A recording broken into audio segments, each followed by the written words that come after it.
man, Danny Green's been phenomenal. He doesn't play a ton of minutes. Well, he plays plenty of minutes. But he does. But he's like he's got the 7th most shots taken on the team, and he's averaging 14, 15 points a game. I mean, he's playing very well. And again, last night, solid defensive player. Yeah, solid defensive player, and he's kind of the Kawhi whisperer. See, like Kawhi doesn't smile too often. When Danny hit that shot, it was like Christmas morning for Kawhi. It was, he saw him throw his arms up in the air. And How many times have you seen him do that? That very often. No.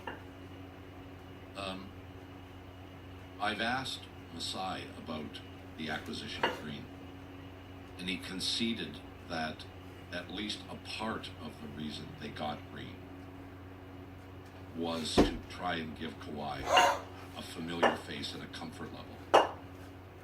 But he also very quickly said, do not discount the significance of Green's talents. And we are seeing that. Well, he was a guy I paid no attention to in San Antonio, to be very honest. Paid almost no attention to it. Knew the name. Yeah, he was a piece.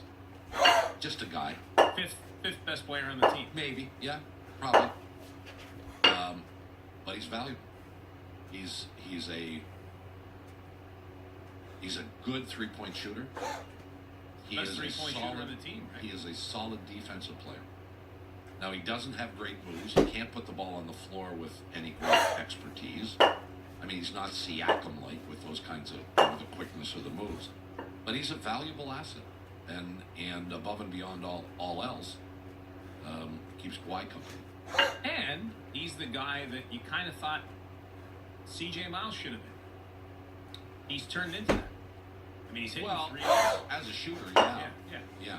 And I mean, I don't doubt for a second. I don't doubt for a second that they admired his skill set. What I'd love to really know was how important they thought it was that they acquired him to keep Kawhi company. How much of a factor was that in the decision to do the deal? Had to be half. And the Kawhi deal is going to start with a conversation about Kawhi. Okay, here's Kawhi Leonard. What are you going to give up in exchange for Kawhi Leonard? And it wasn't going to be just DeRozan. So they gave up a backup center, a young backup center, and they gave up a first-round draft choice. But how did the conversation go before Danny Green got involved? And I mean, can you say that the deal was Danny Green for a first-rounder? That the two players the Raptors gave up? We're going for Kawhi. We're going for Kawhi. And I mean, I know these deals never break down exactly that way, but it just would be really interesting to know what, like, if Kawhi was not in the deal, if the deal was for Danny Green, of course, none of us would have paid any attention. No. But what would it have been? I don't know that he would have got a first rounder. Maybe. Because it's going to be a low first rounder. Really interesting. Really interesting. No, but your theory of the, okay, it's Kawhi, okay, DeRozan, it always and starts with Hurdle. Probably. But you got to throw in a first. No, we're not throwing the first. We will if you give us Danny Green. Maybe. May very well have been that way. Okay. We need someone to chaperone him, and he's a great player. Underrated, arguably. I believe he started every game for the Raptors this year. He's been excellent. He's just, and the other part of him that I love, his attitude's fantastic. He was really good even before right after the trade. You know, he was positive, enthusiastic, said he loved Toronto, He said all the right things and continues to say all the right things. So someone told me this, someone who would know, who works in the MLSE front office, high up, an assistant, Barb, who works for Larry Tannenbaum, told me that, and I didn't know this, that Danny Green does a basketball camp in Algonquin Park. And he's been doing it for 10 years. You're kidding. No. Been coming up here for 10 years? 10 years. He's been doing this basketball camp. And I asked why, and she said the guy who does it was a friend of his, asked him to do it 10 years ago. He willingly came up to teach kids, and he's been doing it ever since. He loves camping. You're kidding. Yeah. So just a little tidbit. When they made the trade and said you're going to Toronto, he went, cool, it's near my camp. Yeah, well, and isn't that interesting? One wonders if Masai knew about that. Probably. You would think. See, that's the intrigue of these these deals. It's often not just about, one-for-one deals usually are really easy to explain. But when you have multiple players, and in this case there were 5 players and, 5 players and a draft choice involved in it, you know that the process, it didn't start out with, hi, it's Masai, here's my idea. We'll give you Hurdle, DeRozan, number 1, we want Leonard and Green. Now, you know it didn't start like that. You know it went through all kinds of different names, machinations, or whatever, before they finally got to something that both teams would accept. And at what point, and did Masai know that Danny Green, because he has a basketball camp in Algonquin, and because he's been coming here for 10 years, that means he'll be comfortable.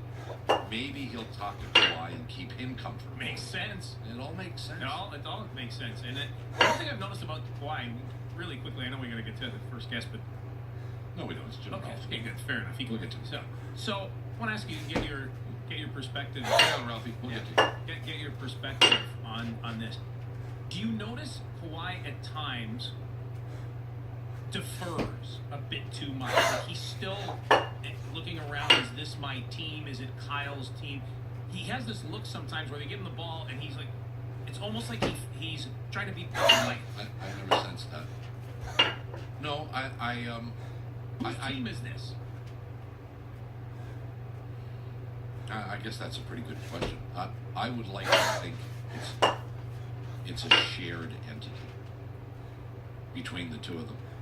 But you have to look at the performance of Ibaka and the performance of Siakam and the performance, and Green, the 5th starter.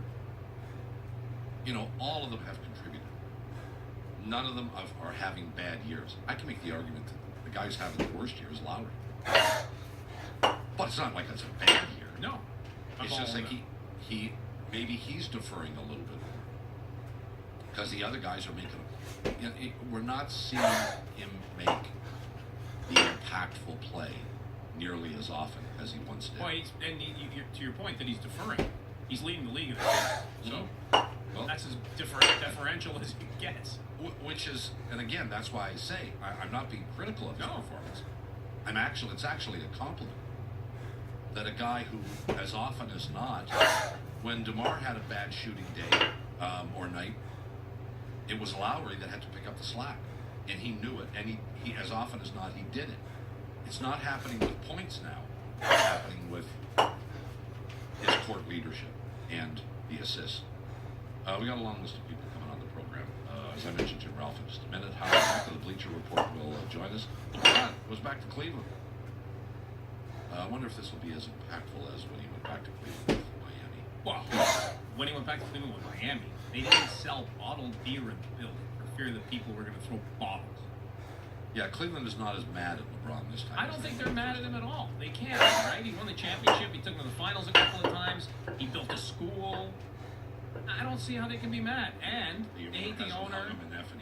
Well, look, J.R. Smith's gone from the team. Kevin Love is hurt, but some people are thinking that maybe he's just sitting out because it just doesn't make sense for him to play. So I think they actually have a video tribute for him. I don't see why they would. I would. You know this, or you think just? I'm just thinking that if they don't, all right. We'll talk to it's a Beck little about different. it. Yeah. Ken Belson of the New York Times will join us. Boxing may be in doubt as an event in the 2020 Olympic Games. We'll address that situation. Richard Deitch, our sometime co-host, will join us. Oh, we're glad he's going to stick his nose in here. Amazon reportedly set to bid on Disney's regional sports rights as they're forced to divest themselves of the 22 regional sports networks as the larger deal for Fox's assets. So we'll address that. Glenn Healy will be with us, the executive director of the NHL Alumni, and Eric Smith, the voice of the Raptors, as they are in Atlanta tonight to play the Hawks, who have won a grand total of 1, 2, 3 games this year. That is all. They're just a smidge better than Cleveland, who've won 2. Pretty bleak. Jim Ralph needs no introduction, but I'll give him one anyway. He's the radio voice of the Toronto Maple Leafs. He joins us from Carolina,